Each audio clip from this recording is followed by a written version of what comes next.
Good morning, everyone. Thank you for coming, and thank you very much to Investec and Alison in particular for allowing us to convene in your lovely offices here.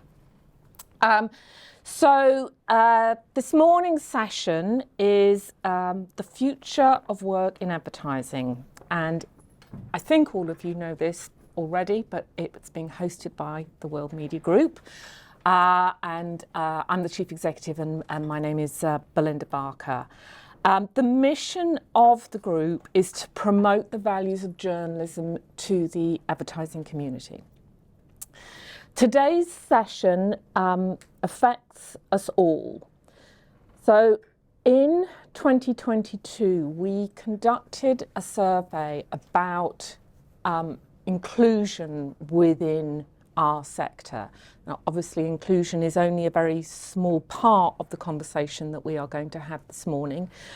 But what I found interesting that from the results of that, initially I was quite pleased because I had anticipated the perceptions to be more negative than they actually proved to be. But I think with hindsight, I'm more concerned because I think that we are not really understanding or appreciating the levels of issue that we have within our own sector. So I'm going to be interested to see what the results. We're not going to repeat the survey this year. We're going to be repeating it in 2024. So I will be interested to see how that has moved on during that time. So specifically to this morning's session, we work in a creative, high pressure, supremely fast changing industry. Recruiting and retaining talent has become harder and harder, particularly through the pandemic. Working from home, but also Brexit has taken its toll in terms of recruitment, specifically for the international sector. So how do we as leaders need to adapt the structures of our business and nurture the very best talent and attract the very best talent to our sector? You know, they are our future. And I'd also hope that the panel is going to address how, from a personal perspective, what about me? And by that I mean each individual person here. What am I getting out of this sector? How am I going to boost my career? Do I want to boost my career? What do I want to get out of it? So we have a really interesting panel here today. You'll be pleased to know I'm not on it. First of all, we have Spriha. So Spriha is the Bureau Chief of Insider, and she's going to be your chair here this morning. Followed by Alex Wood. Alex and Spriha actually went to university together, but now have meet again on the stage 10 years later. Alex is the Managing Director for Europe for Forbes.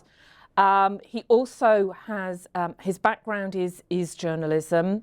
He's an entrepreneur in his own right, having launched a number of successful businesses. And he's a visiting lecturer at City University, so very, very qualified to talk on this subject. Next to Alex, we've got the lovely Ali Owen. Now, Ali is the supreme voice on this subject. Ali is the founder of Brixton Finishing School, and I hope all of you are aware of that. But you might not know about ADcademy, Adventure, Visible Start. I don't think I've spelt this correctly. Universability Project? The Uninvisibility Project. The Uninvisibility. I know, it's really tricky, isn't it? That's not you, Belinda, it's the name. It's not my brand, so I get to throw a little shade on it. That's my collaborator on Visible And Start. that's specifically for bringing maturer women into this industry sector. And then last but not least, we've got Jim Brown. Jim, yet another business entrepreneur has two businesses, and I've suddenly lost you. Where are you, Jim? Jim, experienced coach, talent, executive search business owner, founded Round 8 and Ground and Air. So with that, I'm going to hand over to the talented panel. And I'm really hoping that this will remain positive and learning for all of us, kind of practical things that we can do to improve our lives and that of our teams. So thank you very much. All right. Hi, everyone. Good to see everyone here. I know the pandemic is sort of behind us, and since then there's been a war and banks are exploding and the economy is on the verge of recession, but it's still great to see everyone in real life. So thank you for coming today. I think I want to start with a little bit of a pop quiz first, just to set the scene. How many of you here go to the office 5 days a week? Oh, poor you. Okay. How many of you here have the flexibility to decide how many days do you go in a week? All right. And the last question, how many of you never go to the office? Okay.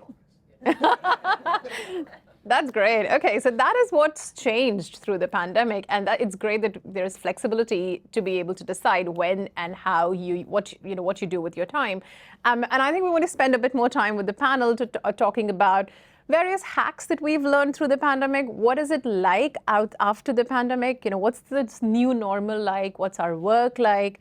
And just to give you a little anecdote from when we were pushed into working from home, it was in March 2020, 3 months after I joined Insider, and very busy news flow, because as journalists we were trying to understand, one, what is this coronavirus pandemic that's happening?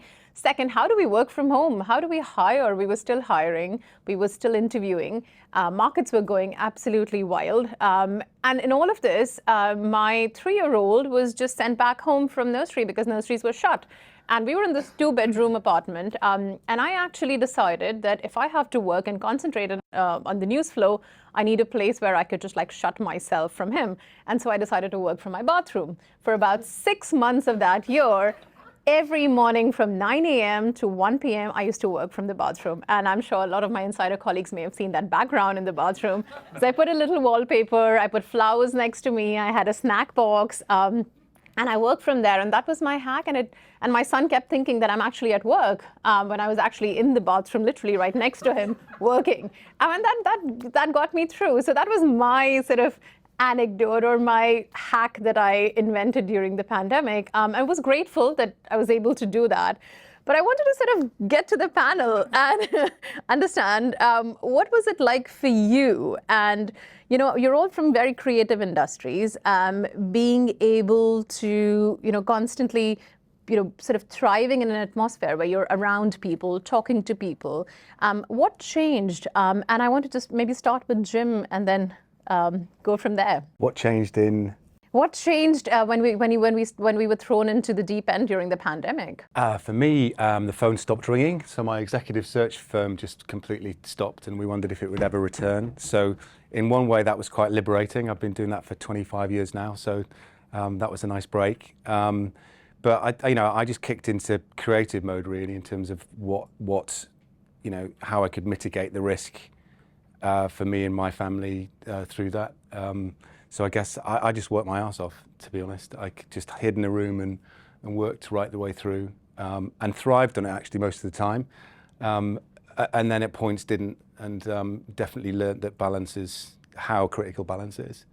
Yep. So very mixed experiences, but I think the entrepreneur in me sounds so grand, doesn't it? But the sort of self-directing part of me loved all that. But I think there's danger in that. I think you can work yourself too hard very easily. Yeah. With that mindset, and nobody to tell you not to. Take a break. Yeah. Ali? It's so interesting because just to do a reveal, Jim was actually my coach who helped me deal with my workaholicism at the end of the pandemic last Christmas. So the day we went into lockdown was the day my biggest ever outdoor campaign launched across the UK. So I had like 100 grand's worth of posters launching with Clear Channel to promote Brixton Finishing School. And it literally launched on the day where they said you're not allowed to go out. The only person that saw my poster was a guy I'd had a very unsuccessful first date with. Saw a poster in Canary Wharf and used that as an in to have another chirps at me. And I was like, this is really inappropriate. But out of that came our biggest scaling opportunity. So about 2 weeks into lockdown, I was really conscious of the fact things were going south really quickly. And Polly Toynbee in The Guardian had done a piece on how graduate roles were drying up, so very much playing to your point in executive search. And I was like, well, if graduates are suffering, all the communities we care about are going to be really suffering. So I phoned up Campaign magazine, and I tend to do this. I tend to do their manifest. And I said, I'm going to launch a national virtual school that basically uses lockdown and the fact we're at home to kind of like democratise access to advertising education.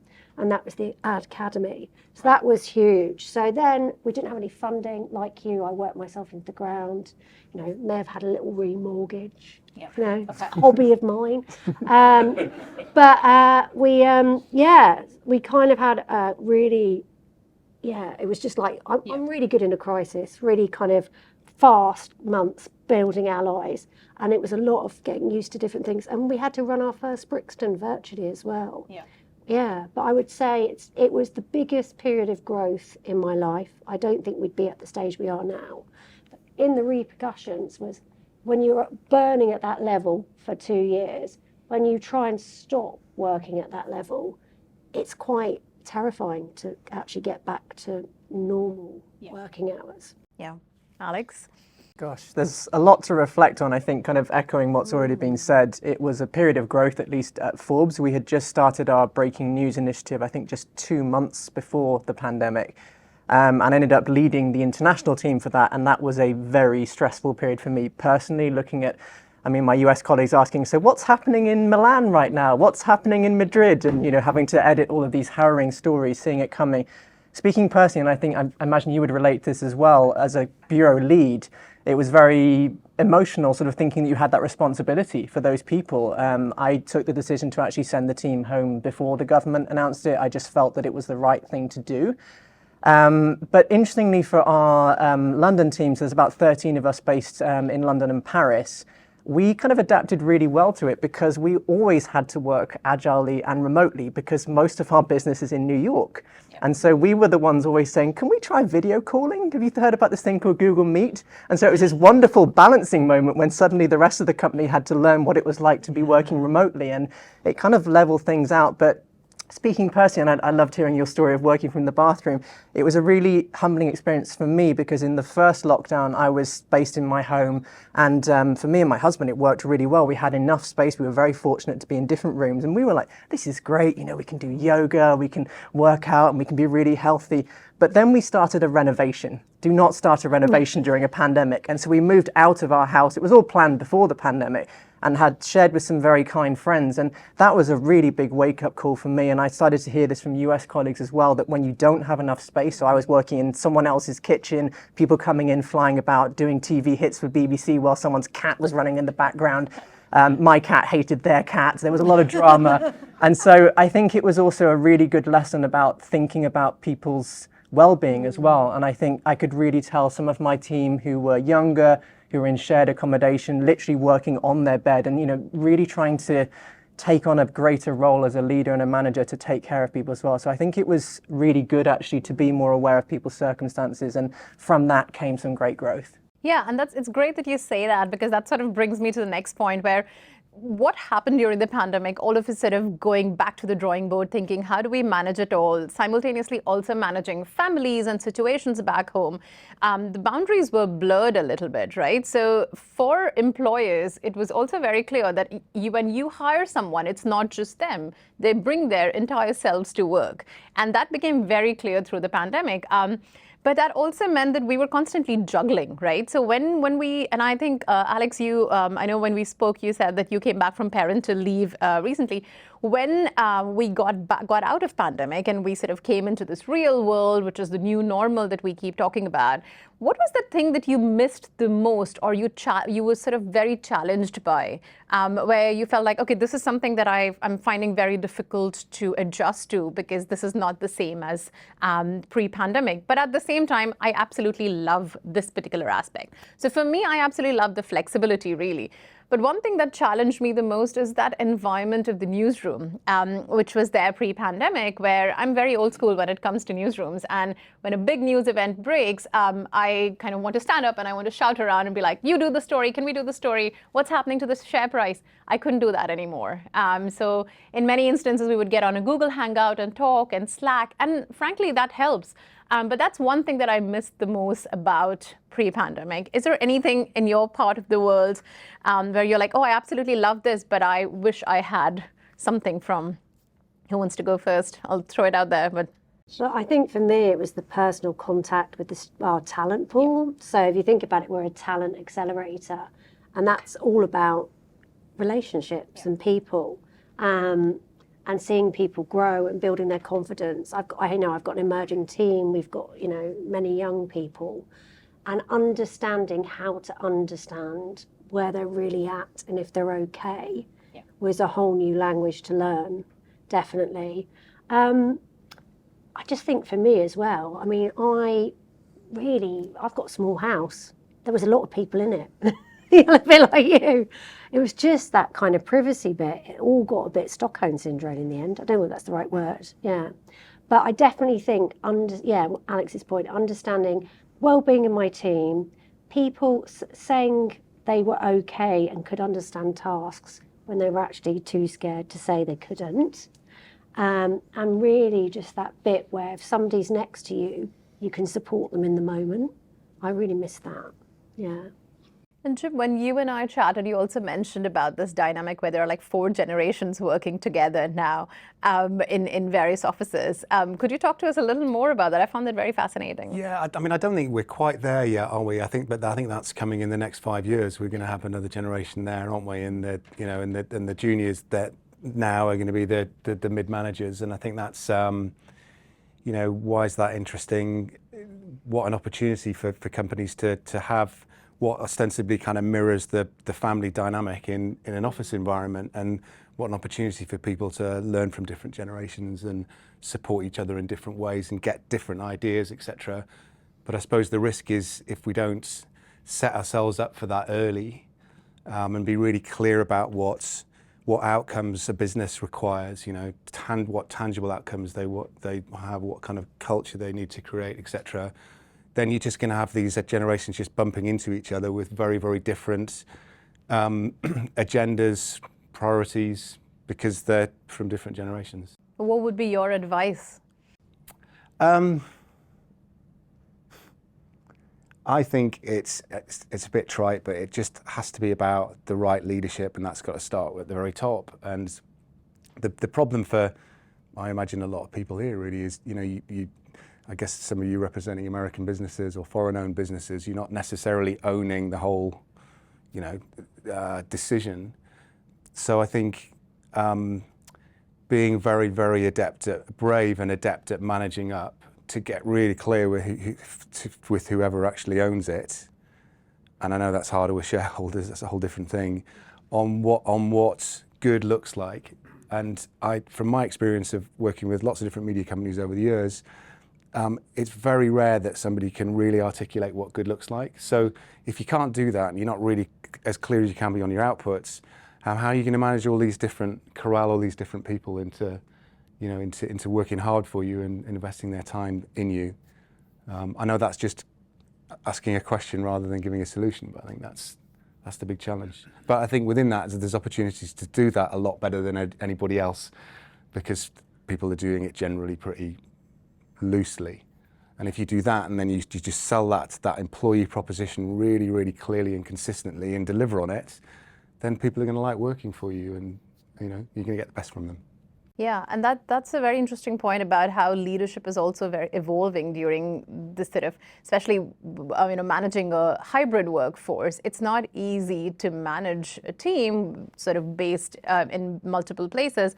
And I think I want to bring it to you because you talked about how you were sort of managing teams that are based outside of London as well. Do you still do that? And what is the challenge that you see with that? And how do you keep up with it? Yeah, so on the commercial side, we have staff in Paris, in Germany, and also in Turkey. I think post-pandemic, it's become even more important than ever to be doing face-to-face meetings and actually switching our focus to doing more meaningful meetings. So whether that's with clients or with other partners, actually doing something special. So doing wine tasting or taking people to the Shard, all these kind of things, trying to make things more of a moment that's special, because I was just reflecting on what you both were saying, and I think just wearing my university hat for a moment as well, like I can tell you teaching remotely is rough. It is like living a life in black and white, not in color. It is, you just don't get that emotion, you don't get that connection, and I just feel that it's so important that I don't think we fully adapted to this hybrid work yet. I don't think we've managed to find all of those human additions, all those things that make life interesting. I think about when you're saying about the water cooler moments or shouting in the newsroom, but what about when someone else goes to a face-to-face lunch and you come back because you ran into someone in the street and they're like, oh, you've got to talk to that person. I don't think we've translated those moments yet. And so when you've got that global workforce, I think, on my side as a leader, I've got to spend more time out there. I've got to actually make the effort to go do face-to-face things. And then also, I feel like, and I don't know if you feel like this in your role as well, when you do these Zoom meetings, you have to take on more of a moderator role. Like, it's actually a lot more energy to kind of keep people talking. And I'm also especially conscious, having had experience teaching, that there are a lot of people who just don't put their hand up and are not always good at voicing. And so I have to be more perceptive to make sure that people's voices are heard. Yeah, I think you're right. I feel like I'm constantly in moderator mode, so this is very natural to me. But it is difficult, especially when you're in a meeting. If you're doing a brainstorm session in a newsroom, you're sitting around. You're talking. You go get water. You get a coffee together. Sometimes it takes a little while to get people out of their comfort zone. Once you push them, they're fine. But you're right. Not everybody wants to put their hand up in a Google Hangout or a Zoom setting. And that also means that as leaders, there's a lot more responsibility. There's a lot more sort of pressure sometimes on you to role model. But I also wanted to talk a little bit about like hiring during this because it's not been easy, right? One, that, and second also the market's changed. When we are hiring for roles and when I'm interviewing candidates, the first question is, how flexible are you? Could I don't want to come into the office at all. Or I've literally just moved outside of London. And it's great that as Insider is a very sort of flexible company. We embrace hybrid working, so I haven't had that challenge. But I have been in job interviews where I've asked that question and I've been told, no, actually, it's mandated that you have to come in 4 days a week or 5 days a week. And I'm like, sorry, bye. How do you see that in your world when you are sort of speaking to companies and candidates? Is the market still very candidate-led? Is it still employee-led? Because we also have a recession outside, right? So what's the dynamic of the market at the moment? It's all to do with levels. There's not a sweeping comment that covers that, to be honest. It's cooled a lot, but it needed to, I would say broadly. I mean, my company, Round 8, focuses on commercial and operational positions, mainly for media owners. In that sense, it was so overcooked. People were getting, 30-40% more on basic salaries. And you've all read all that already. That's not telling you anything new. But I think, there's still a premium for certain talent pools and certain individuals that's always there. But I sort of, unless companies are really, really clear on what they need from people, not about the amount of time they need them to spend in the office, but what outputs they need from them, they're not clear on what somebody should cost, what value is amongst the candidate pool, So I'm probably going off the point slightly, but I just think there's a whole thing about salary levels, and then there's a whole thing about employment opportunities for people. And companies don't think enough generally about the employment opportunities and the outputs. They think about a salary and a level and a function. Right. And is that something that you see more with sort of legacy big companies, or is that across the board? I mean, how do you define a legacy So company these days? without, I mean, so like big banks or, big consulting firms, the big audit accounting firms. So companies that have been established. Yes. Would you see more with those companies, or like compare that with startups or sort yeah, I of mean, small business? they've obviously got a more grooved way and more set levels. But generally, I think there's still a lack of attention to detail on job specs, to the extent, and job profiles, to the extent that they're really, really clear on what they want and hire against that. So that's why recruitment consultants have an opportunity to present lots of different people to a company with a possibility of actually securing a hire. So there's a chink in that, I think, at the moment that could be filled actually in startups as well as in. I mean, if you're a startup, it's even more important to you that you get the right person in place, But are you clear enough about how versatile they need to be across lots of different job functions to do the very best jobs against your criteria? Most people aren't, and it's not that hard to do. Some people are very good. You're very good at it. There you go. There's picking somebody out in the audience. I mean, Ali? I've got two sides to this. On a kind of our business, Brixton as a kind of business side, we've absolutely mopped up on amazing talent by being fully flexible. I have people that work 10 till 2, 4 days a week. I have people that work anywhere in the country. And because of that, I've been able to unlock really incredible talent that the rest of the market, because they've got quite linear views of what hours look like, haven't been able to accommodate. So that's been a really big win and a kind of a secret sauce. On the kind of emerging talent side, I really do believe that we are not good enough yet at onboarding virtually really fresh talent. And that's not surprising. It's only happened in the last 2 or 3 years. And we've been dealing with a lot, as you said, war, whatever, recession. So I do feel we have a duty of care where sometimes as well, my lovely talents, oh, what do you mean I have to come into the office? And you're like, honestly, if you don't come in for that first 2 years, maybe just 3 days a week, I swear down that you will not in 5 years' time reach what you want to be. Because they're just not learning those kind of hidden skills, especially if you're from a community where you haven't had obviously we know our offices are based around certain cultures, and those cultures tend to be quite upper middle class cultures and ways of behaving. So if you're not from that culture, then you've got to learn that bit, as well as all the secret rules, all the dark arts of the office. And it can be really easy on a Zoom square to think you know it all. And then when you do come in, I mean, I've had some cases where people just didn't, even the real basics, like not understanding that you should say hello when you come into the office, or turn up on time, and you're just like, why wouldn't you? Well, somebody else came in late yesterday, so I thought I would. Right. Well, I think, can I just? Yeah, actually, sure, go for it. I think it's really simple, and a lot of people here may be doing this, to be fair, but is just having this, dedicating some time to genuinely contract with a new member of staff. And so, yes, there's the onboarding, which is all imparting all the information about how things are done around here. But then there's that personal contract of, what do you need from me in order to flourish? This is what I need from you. And being really unapologetic about that and really clear about it, and then managing that through. And I don't think that happens as much as it could. Yeah. And if you do that, because most people don't like awkward conversations, right? It's just, so if it's about boundary management, particularly in a hybrid environment, then make it easy for yourself by being very, very explicit about all the requirements first. That's a great point. And virtually onboarding, so a lot more training required, really, right? And definitely the buddy system. I mean, I've had, the times when it hasn't worked out have been when one of our partners have been avoiding the awkward conversations. And it's just not fair. It's not fair on the person. You've got to be kind, you've got to have boundaries, and you've got to understand that people are adjusting. I mean, the virtual stuff is somebody can appear, but you really don't know how they are as well, how much they've taken in. You don't know what their mental wellness level is.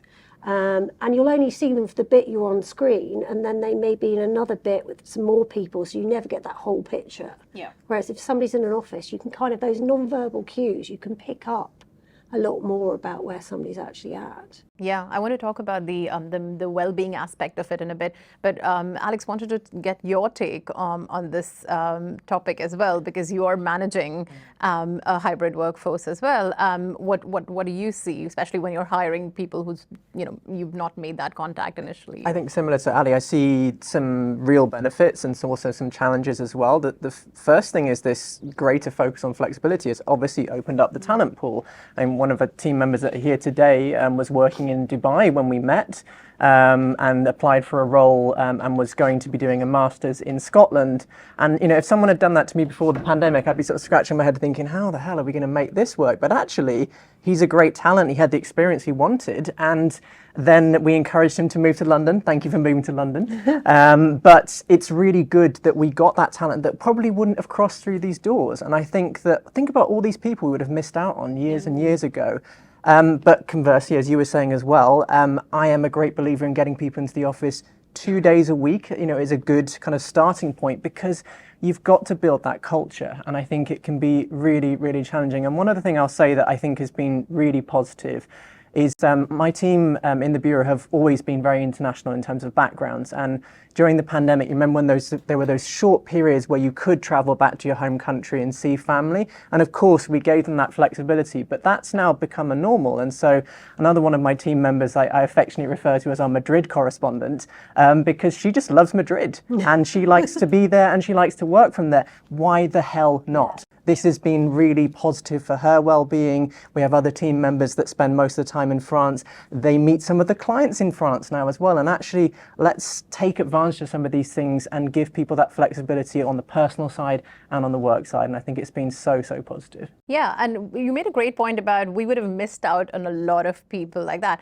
I want to, Ali, get you in and talk a little bit about how a lot of women, sort of fell off the workforce during the pandemic. And, in the last 2 years or so, ever since we've sort of come out of that and gone into hybrid work, you're seeing more and more, women come back into workforce. But there's still a lot of work that companies need to do, right, to be able to, get a lot of senior women back into these positions. What are you seeing because you work with I know you're working with a lot of different groups as well. So for me, it is that whole she session that happened after COVID. I think it's a structural challenge, isn't it? What do you think work looks like? What do you value as work? Actually, I really value a woman in her prime working from home if she's amazing. And I feel very privileged to have her for the hours a day I have her working on my team. But to somebody else, it's like, well, why isn't she in the office, etc. So I think what you're doing is you're holding up old systems that deliberately exclude women who've got responsibilities by not actually flexing hours. Is it improving? Not fast enough. And I do think the current tech layoffs, obviously we know what's happened. We've lost, Facebook. The market's shrinking again. So your bargaining power is changing. Yeah. And I know that the gender pay gaps are coming out again or have just come out. And that senior woman bit, the fact that a lot of them have exited due to burnout or whatever, are going to create a disparity on last year, apparently, from what I've heard. I haven't looked. You journalists, you know so much more than me. But yeah, so I think it just needs a real restructuring. If somebody does 5 hours a day brilliantly, why is that worth less than 9 hours a day, semi-averagely and resentfully in the office? Yeah, it's kind of like... Jim, do you have a view on this from a recruitment standpoint? Especially when it's roles where if they have to push themselves out of their comfort zone, there is enough evidence, there's lots of data to show that women don't really want to take that next step. They're very happy staying where they are because, one, they don't want to lose the flexibility that they have. They don't want to lose the environment that they're working in to try out something totally new. Is that a challenge that you see as well? I think it's bound to be, isn't it? Because, fundamentally, many women, because they're the primary carer, have that huge priority that remains, remains theirs, or that their sense is theirs, or that they can't offload. So I think women, very broad statement, but for a long time, many women have been a lot clearer on what they need to do at work and what they need to get out of work to justify the time they put in. I think that's where we're at, and actually, hybrid working and more people. So that's flattened the playing field to a degree, but hasn't taken away the kind of legacy priority. Terrible way of putting it with children, but the many women still kind of bear. I think I think most of the women candidates that I meet are very aspirational, but they do it within the confines of what they think is possible. Right. I think companies now are getting more and more creative, partly through necessity and partly through just enlightenment in this new world, to be more open to that, and that's an opportunity for everyone. That's great. It's good to hear that companies are taking that step as well, because I know you mentioned that it's still very slow in terms of... Well, it benefits. I mean, I've had massive benefit from being I can't describe the talent that I've picked up, because we are open to, if you're a senior woman, that probably means you've got teenage children and parents, so you're in the care sandwich. And if I'm able to offer somebody a fully flex 3 or 4 day week from anywhere in the country, yeah, that is a very, very, very attractive offer to an incredibly, talented woman that I would probably not be able to afford or get if she was able to do a 5-day role. Yeah. Yeah. So I'm kind of selfishly, I'm winning hands down, but also for the benefit, she's also able to access meaningful, good paid work. Yeah. Yeah. So it's a win-win. Alex. I'd love to jump in on this because I am an anomaly. I'm a same-sex parent. And this has been such an interesting experience. I knew it was going to be an interesting experience. I knew it was going to change my life. But in the work context, my God, being a same-sex parent, people like to put you in a box. Yeah. So lots of people were like, so which one of you is going to stay at home? I'm like, what? Yeah. Excuse me? We are very privileged, me and my husband, to have great employers who were very good on parental leave, and we both actually took most of the leave together. But it was such a surprise for me, and I don't know if this is news to you, but when we had our NCT group and I went to baby groups, literally the only guy in every single activity, and all of the men in my NCT group were so engaged in being parents, but after 2 weeks of paternity leave, disappeared. And I think it's just so sad, and I think there needs to be some kind of rallying call. I know there's been so many people out there, like the Pregnant Then Screwed group and Mother Pucker as well, who are fighting for childcare reform. But I think there needs to be a real cultural shift, and I think it needs to be coming from the media industry in particular. Because, you talk about this primary care idea, and it's the same at nursery as well. Like, they seem to be really bemused that, like, both of us come and pick him up at different times, and we, and you see different parents, and it's just, I think there's such an opportunity for growth in the economy and for everyone to be happier. But I've personally benefited so much, and I've then tried to kind of take that leadership role. 2 members of my team are pregnant at the moment, about really trying to say, what does this look like for you? How can we accommodate this? But there's not this assumption that necessarily it's going to be a step back. It's a conversation and it's a negotiation both ways. But if I can offer a recommendation to anyone for a great book, Paul Morgan Bentley, who is the head of investigations at the Times, has just come up with is a same-sex parent as well. He's just done a fantastic book, actually, from his perspective, again, noticing that gay parents get put in this box, but actually in many ways we're shaking stuff up. And I think a lot of the psychology around parenting, and I'd really recommend checking out his book. I think we're quietly trying to shake things up a bit, like in our very small minority corner, but change is needed. Absolutely, and great point about not stereotyping as well. I remember through the pandemic, or when I had the baby, and my husband, I actually went during my maternity leave to moderate a few panels, and the first question that I was asked everywhere was, "Oh, who's looking after the baby?"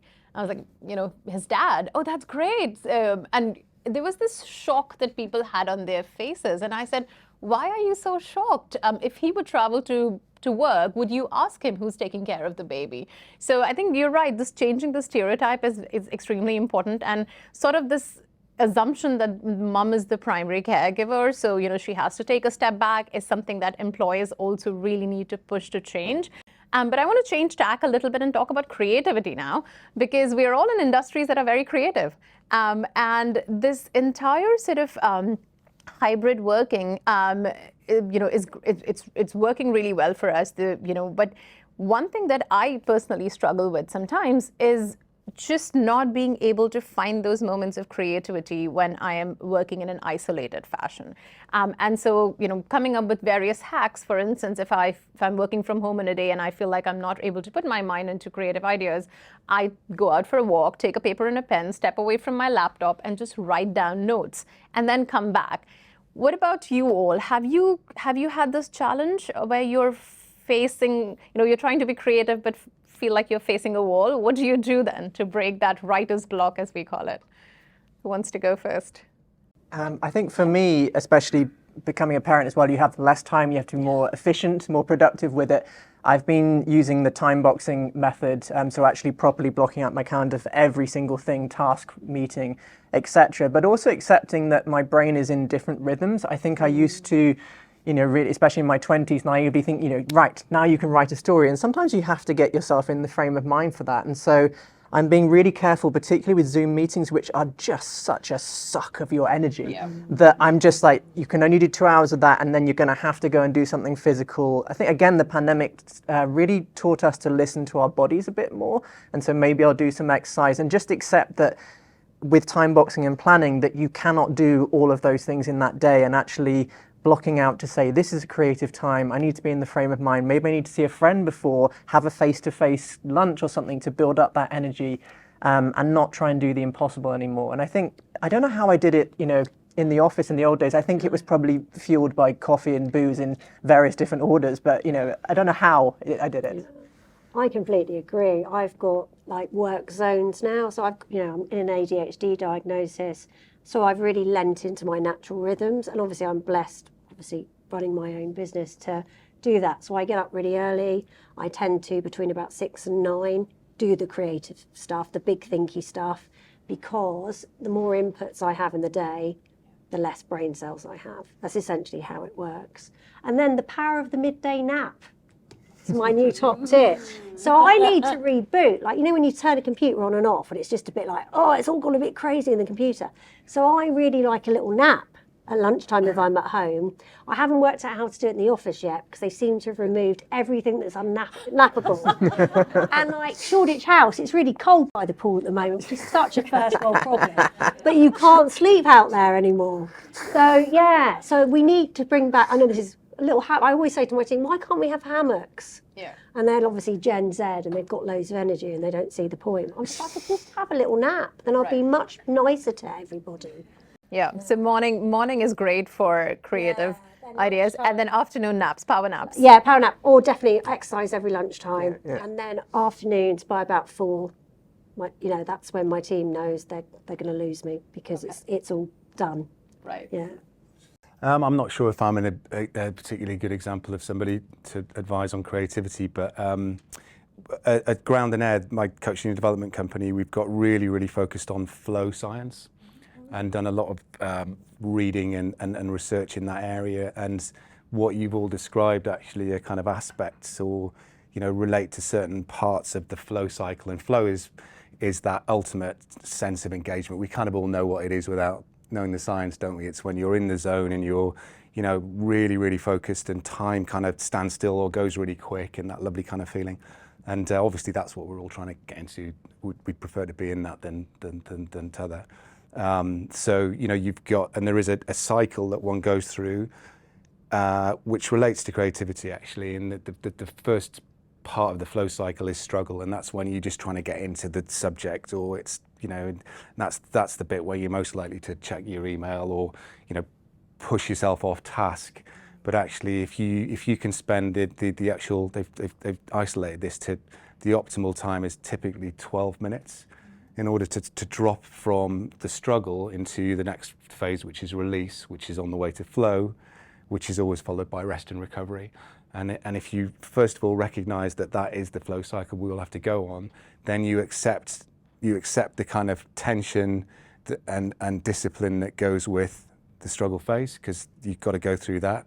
The release phase is what you're talking about, which is walking, or just getting your head out of the situation for a minute, or maybe just pausing with that question in your head and doing something else to see if that's going to kind of come in.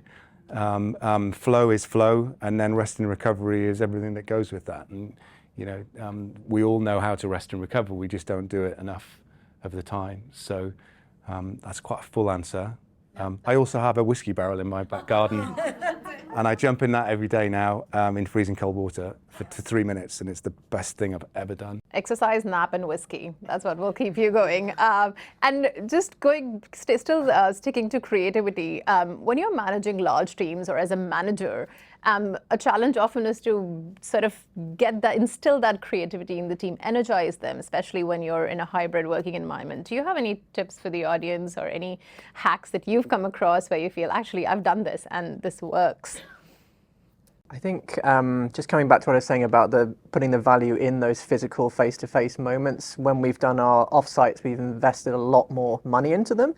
And doing activities like I remember fondly we had, and don't do it in this order that we did, it was definitely a disaster. We did a margarita making masterclass followed by pottery, and you can and you can see steadily people were just getting worse and worse and worse. Yes, definitely do it the other way around. We learned that, and they get delivered a month later, and you can sort of see people's wonky bits of pottery.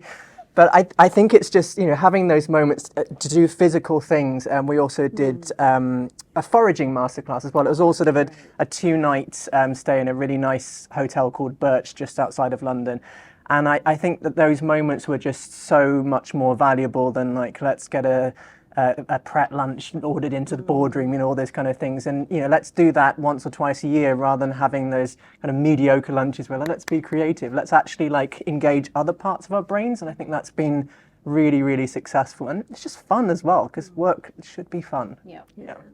I mean, I think for me, it's recognising my team's different patterns. So even though I'm like dawn chorus, some of my team literally at 9 a.m. are like, God. Yeah, because they don't come online mentally till about 11 because they are night owls. So we tend to do stuff. It always involves a bit of cake, definitely sugar, not too near lunch because people get hungry.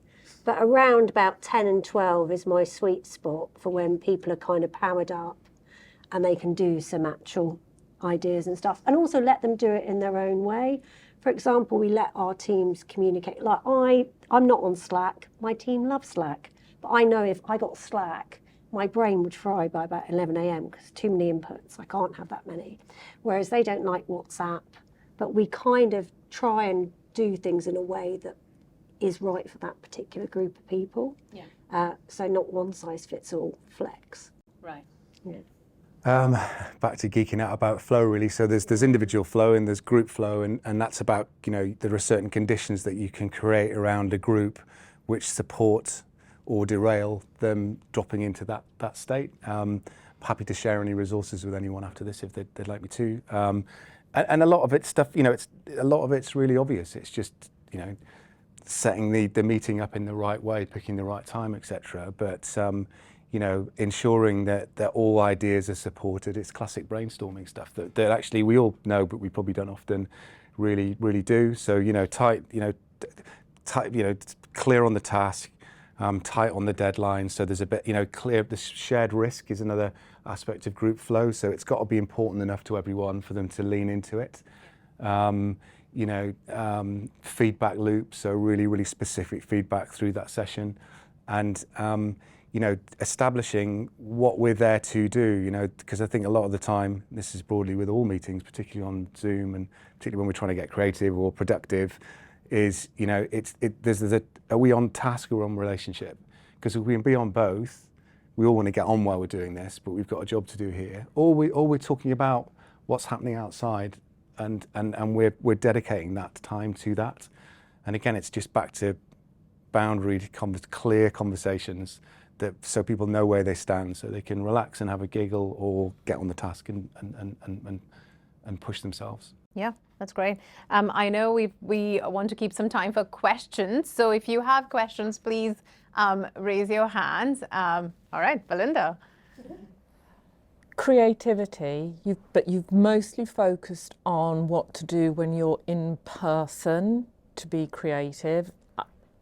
How do you do it virtually? If you've got a virtual team, I so struggle with this. It doesn't work with my brain set. What are your tips? One that comes to mind for me, our US leadership, I think, did something really smart. Obviously, during the pandemic, there was a lot of talk around black equality as well in the United States. And the company really led forward on the edit side, but then also internally, we decided to send like gift packs to people for various reasons, internal meetings, but we actually only selected small businesses that were led by people of color. And I say this because it was really interesting to send those boxes, and it became a conversation starter because we weren't expecting it at all. We opened this box, we're like, who's this producer? And so what the company did throughout the pandemic, and still does today, is sending physical things that are surprising, that then force a bit of creativity, a bit of discussion, and that we found can actually really kickstart people. So although it's not physical in the connection, it's a physical thing coming to you, and I think that that's still overlooked. It's a very small investment for a company to make, but you know, don't just send some bog standard chocolate, actually have a story behind it, have some kind of connection to people so that they will engage, and that I think has worked for us.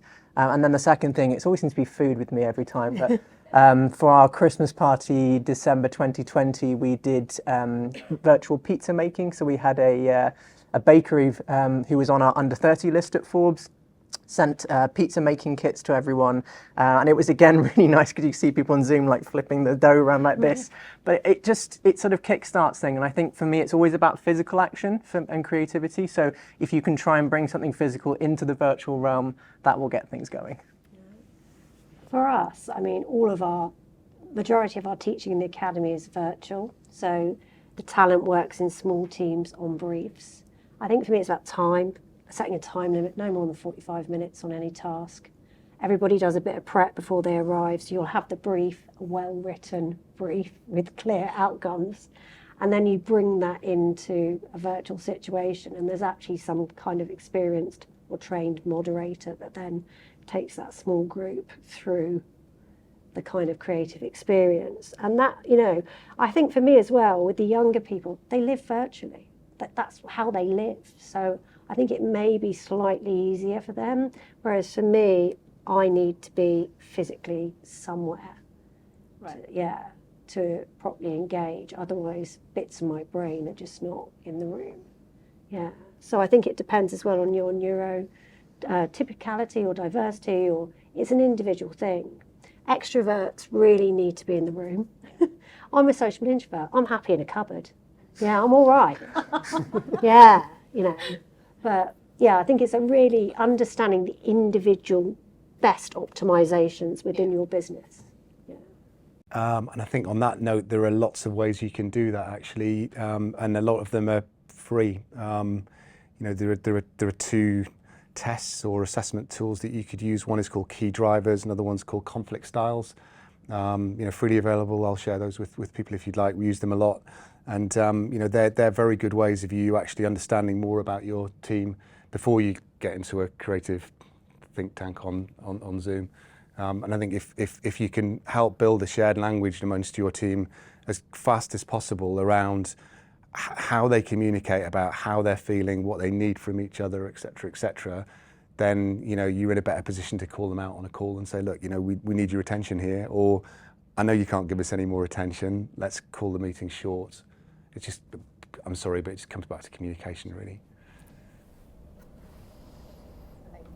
Can I give an idea, a suggestion, even though I'm not on the panel? Yeah. All right. Because quite often I teach in a volunteering organisation. I teach in groups of 40 people online. And I think you need to plan the logistics very, very differently if you're teaching online, or you're hosting a meeting online. Think logically about how the logistics will work online versus in person. And B, there's loads of tech you can use. Use all the features on a Zoom call. Use breakout rooms. Make everyone go away for 10 minutes. You as a moderator pop into each of the breakout rooms, then bring them back in. Then think of just the same as you'd have interactivity and breakout rooms in person. Use Jamboards, Google Jamboards for brainstorming. So there's loads of tech. And think about the logistics for keeping up engagement levels and creativity online. And that's a great point. And also, again, a resource that's freely available, especially as we go into this environment where companies are cutting budgets, making it very tight for people to have those experiences, as you talked about. So you're looking a bit more creatively for free resources that you could use at hand to bring to the table. So thank you for that. That's very helpful. I think, Julian, you had a question. Edelman says people join companies not primarily because of the company or not even the money, but because of the development. And I'm really interested to get the panel's opinion on how development has changed, like people development.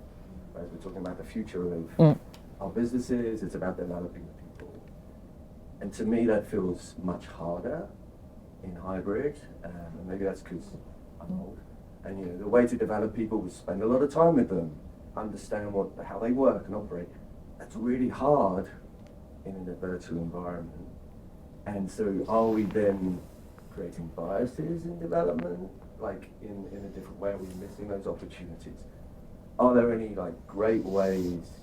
And I think we're kind of missing the real problem here, which is developing our people, and eventually what's going to happen is, I don't want to make this a generational thing, but generations that are coming through and not feeling like they're developed, because you lose them really quickly, and that's going to be a real challenge for us going forward, I think. So just curious to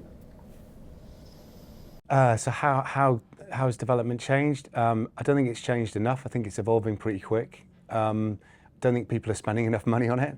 And the people to corner are, again, the founders, the owners, and the financial directors, and they're the people they're the only people for whom the success of the business is, but the bottom line is essential, right? When everybody else has got their targets and it's all, but they're the only people who should, in theory, have the truest sense of what the business success is, because they're in control of it. And I don't think that conversation is had at board level enough. Actually, I think it's entrusted with often quite mid-level HR people who even with the best of intentions can't drive that through. So I think, first, leaders need to be very clear about what they want and what the benefit of that is, put the business case to the business so there's enough money there in the first place. Then I think actually in terms of development, the biggest change we've seen is a lot more team coaching. Individual coaching is expensive. It's, obviously it's one-on-one. It's, unless it's very clearly contracted with the business about what the outcomes are for that, it can be more of a benefit to the individual necessarily than the firm. Team coaching is getting a leadership team together and really getting them looking at their shared problems and challenges and opportunities, and mobilizing their experience as best you can. So I think that's where a lot of the money is going now. And development coaching, we class development coaching as typically at mid-level, with high potentials and people on the way up. And that's actually just about imparting some basic skills, often about managing up, managing sideways, time management, simple stuff that you kind of see and model from your boss in the office in the olden days, but aren't now. That'd be the two biggest changes. And then obviously the whole wellness piece, so linking wellness and performance very precisely, so that, looking at the whole individual rather than just them at work doing their job, getting the outputs you want. I hope that's answered it. I was going to add, you were completely spot on. Career development is the number one ask for people aged 18 to 25. We do an annual survey of all the talents and alumni we have. Mel Metro Media do it for us. And 2021, it was salary. 2022, it was actually development and career progression. And I think for me, there's two things. There's one, developing them in their role, but they want to develop in themselves as well. So there's a bit of self-authored, if I'm saying that right, development that they really appreciate. So we're very blessed that we've got a lot of pro bono relationships. So my team, if anything, we have to limit the amount of courses they go on. Otherwise, they'd be on 2 a week. Yeah. But it's great for them. So we do a bit of, this is what we think, based on our understanding of you, we want you to do. But also, what do you want to do? What's your side hustle? What's going to happen there? And that's about 20% of it, where they get to work on themselves. And as what well. you're and actually what they're going to do about it. I think again, it's back to kind of contracting with staff, is saying, look, you know, we both want you to succeed, and this is why. This is what we're prepared to do as a business, and this is the journey we're going to put you on. And let's be really clear about that journey and what they're going to get from it. And you know, we're all marketing, right? It's like build the narrative around what they're going to get, so they know what path they're on. But also, what are you going to do? I mean, you know, we've got resources everywhere. There's loads of opportunities for self-development. Yeah. So put the onus back on the individual that the company's not paying for this, but what are they going to do about their own self-development with guidance? Because these are the skills that we know as a business we need you to demonstrate. And there's not enough of that. I would agree as well. I mean, one of the things that really surprised me when I joined Forbes is honestly, I think the first time in any media company I've worked at that you get a training budget, it's around $2,000 a year. It's quite significant individually, and you can pitch for exactly how you want to spend that. But as both the other panelists were saying, there's the money and there's also the plan. And so I find as a manager and a leader, you still have to really handhold and guide people through to make the best use of that cash and do really worthwhile things. And I think also just thinking about measurement as well, and I think that the pandemic has really proved to us that it doesn't necessarily matter about, you know, how many hours are you doing this and so on and so forth. Actually, I mean, my team, I take my hat off to them, you know, doubled the amount of revenue we make during the pandemic and still sustain it. So you guys are doing a great job.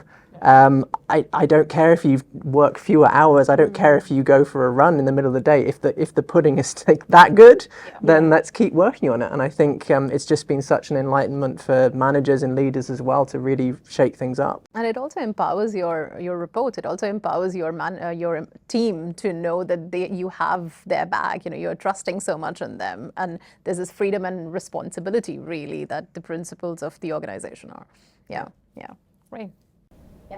Let's talk about company culture with hybrid work as well. And if someone is working always from home and other people in the office, for example, how do you actually get people to get into the culture, understand the company, and want to stay in the end? Because that's also how it works when you feel good somewhere and connected to people.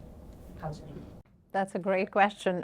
Before we go to the panel, a really interesting thing we recently did at Insider, because we had the exact same situation where we had some team members in various locations not coming in, and then some team members working in the office. We started something called a speed meetups. And these speed meetups are a monthly session where, you know, people could join from anywhere really. And again, breakout rooms. So you get 15 minutes with each other, grab a coffee, tea, just talk about whatever you like. And this is across teams, so it does not really have to be the same team. It could be across teams. But I have personally seen that to help quite a lot, because you're able to have FaceTime with some of the people who you might have seen their bylines on stories, but you don't know, where they are, what they like, and you see a lot more than just what's written in their profile. So that's been helpful. But I want to hear from the panel. What all did you? I think from the US side at Forbes, they've really led with it's a funny term in American business culture, business resource groups. And I really struggle to understand what that meant from a UK perspective. But essentially, it's things like having an LGBT society or a group. There's one for founders of colour as well. And they've created a lot more opportunities for those cross-division connections, and I think that's been really wonderful. And one thing that you may not know about Forbes is we are a company of entrepreneurs. So as Belinda mentioned, I was an entrepreneur before, but actually many people, so our head of editorial council, our legal person, runs a jewelry business. Someone else makes dog snacks.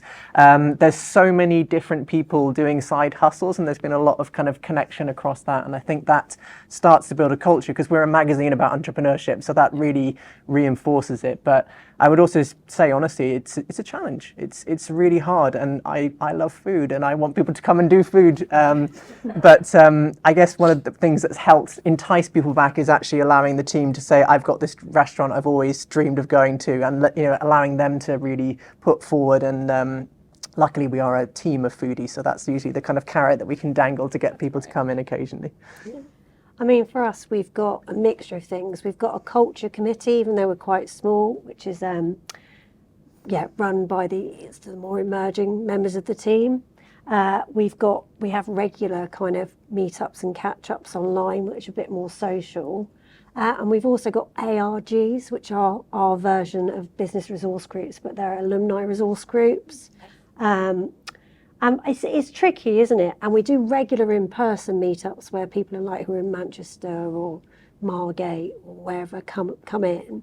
But I don't think we've got it right. It's really different. It's difficult. I mean, if anybody's got a magic bullet, I'd love to know.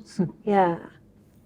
I think everybody talks about culture, don't they? And you go into any company and you'll look on the site and there'll be some values that HR have come out with. Again with the best of intentions. And speaking as a recruitment consultant and also a coach, you'll then talk to an individual about what it's like to work there and what the culture is, and they'll never be able to tell you all the values. They don't live. They might, they don't live in most companies. So I think, what do we do about it? Well, on an organisational level, get really, really clear about what behaviours you want to come out of your values. I think values, it's just a nominalisation, right? We can have work hard, play hard. That means it's something completely different to me than it does to someone else. So get really clear on what that looks like with your people. And then on a team level, in the absence of that, because most companies aren't going to do that for you as well as you'd like, is co-create that culture with your people as much as you can, which is, what do you feel it means to work around here? What do you want it to mean? What are the hurdles to that? What do we all need to do together in order to achieve that, etc.? I think it's actually remarkably straightforward, actually. And some people do it obviously extremely well. But really, the litmus test is if you talk to anyone at the bar or in the coffee shop, what's it like working around there, that they can really explain that and explain it pretty consistently. It's just attention to detail, put some thought into it and ask everyone and keep doing it. That's a great point. Last question. You go for it. It's just like, where do you think the workplace is going to be 5-10 years time from now? Do you think it's going to evolve further than where we are now? Do you think it's going to shift a little bit back to, because some companies are really saying you have to be in more days a week? Yeah. Where do you think we're going to be, and do you think technology is going to kind of... So we'll keep a crystal ball here in front of you. What's your take? That's a nice last question. So to conclude, I hope that we find a new normal and more of a balance where people can communicate and say, today is a day where I'm in person, I'm doing things, and we place a value on that. I think there's going to be an ongoing conversation, an ongoing negotiation about what that means for different people. But I guess if I was looking into that crystal ball, my one hope and desire is more diversity in the workforce, whether that's from different racial backgrounds, but also we were talking about the parenting piece as well. I hope that the workforce of 5 years is actually really recognising different talents and different things that people bring to the table. It doesn't matter how they deliver that, whether that's in different times or different locations, and I hope that's where we'll be. I think for me, I think there's going to be a schism between employers that are flexible, inclusive, basically are about optimising talent, and that they will become like beacons people want to work at. So they'll attract the best, people with disabilities, the best people who are older will have intergenerational, you'll get the best talent because you're open to all talent. And there'll be employers who want to do it the traditional way, and they won't be optimised, and they'll be getting the same people as they've always got. And I think that will be a nice there'll be a clearer divide between places somebody like me would want to work and bring my talents to, and places where I wouldn't be welcome, which exist a lot. And that would be probably, I know who the winner I hope would be. Yeah. I think we're going to have this multi-generational workforce with 4 generations in it, and with all the arguments and opportunities that will create. I think it's going to be really rocky road, actually, because we're all sort of fresh from the lockdown and all thinking about how wonderful it is. Everybody in all areas can see the opportunities that flexible working brings, and they know it's pretty obvious how to kind of navigate that. It's not easy, but it's fairly obvious. More measurability around outputs, etc. The problem we've got is that as soon as we realise that we can squeeze 5 days into 4, greedy business owners are going to wonder what they could do if they had people there 5 days a week. And we're going to have this this kind of yo-yo between those two states. So it's going to be fun, but better than it was. Yeah, great. Well, thank you to the panel, and thank you for your great questions. I am over to Belinda. Thank you so much, everyone. I did say that this was kind of as much about us as people. So if I was earlier in my career, I would like all 4 of you to be my bosses. What I've personally got out of this is, oh God, so many things. I think your bit about briefing, particularly in virtual, I'm thinking about me and my team. That's something I've really got to work on. I know I'm not doing it as well as I should do. What else have I got? I've got to go out, be out and be present and engage more. The fun. We need more fun back in this industry. It's what, you know, if you're going to work that hard, we need. So I am going to it's a key takeout for me. I am going to try and find the fun again. I just have a couple of things I just want you to be aware of if I can get this to work. So our next briefing session is going to be a CAN wrap session, which is on the 28th of June.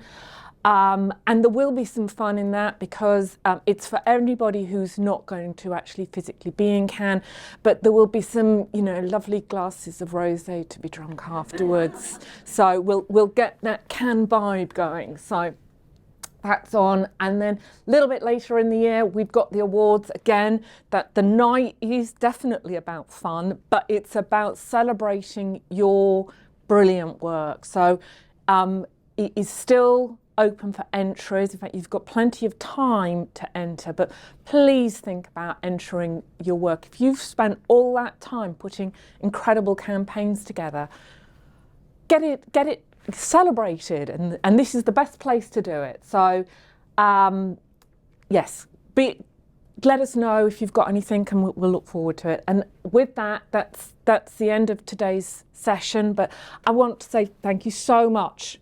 Oh, one question, Jim, you mentioned that you had various resources. Yeah. Are you happy for me to share your email? Because I'm going to send, we're going to send you a roundup piece on today, but if I'll put in that email as well. So if you want to have access to those resources, I'll include Jim's email address. Sorry, thank you.